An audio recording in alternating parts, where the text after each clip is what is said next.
I'm going to show you what I do for thinning Honeycrisp. So here we are in the Honeycrisp tree. We're in the Honeycrisp row, which extends over the hill there. We've got a cluster of apples here, and if you see this one here, it's discolored and it's starting to show orange. Now those guys there, I don't even monkey with, because they're gonna, you just touch them. Yeah, and then it won't do it. Yeah, sure. Well, it will. You just gotta take my word for it. I'll find one here maybe that will abort itself. But they usually, a big raindrop or winds, you know, they become aborted.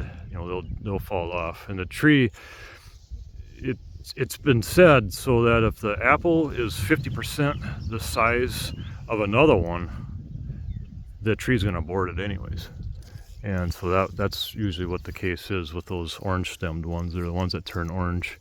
Like this one here, I just touched it and it's coming off.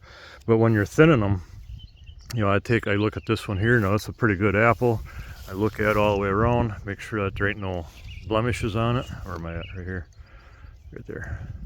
And then I'll just put my two fingers together and I'll use my middle finger for something useful. And I suppose I'll leave that the way. I'll just pop that one off. You have to bear with me here so it stays in focus. It's hard to show you exactly what I do on something so small. I don't know if you've seen that one either. I'm gonna do another one here. Just pinch it with your two fingers and then use your middle finger to pop that off. Now if you're having to use snips, you know, whatever it is, if you're hand thinning, we don't use any chemicals or anything like that. We don't spray anything on the trees to thin them. It's all by hand.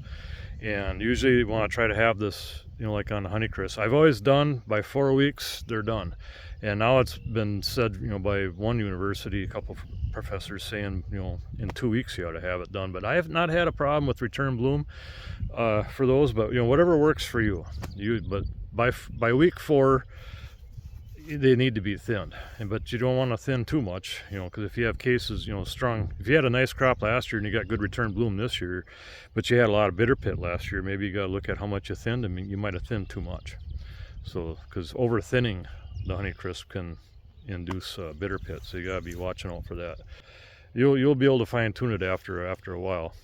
But anyways, you can start, you know, thinning those out to, you know, make sure that it's just one per cluster, but you don't want clusters, you know, within, you know, one right next to each other either. You know, like these two here, you know, I'll get rid of that. I won't even think twice about it. Just do it and pop that up. Anyways, I hope that helps you some. If you're just getting into it, it might be a little bit daunting, but anyways, here's a gizmo. Whoops, here's a gizmo.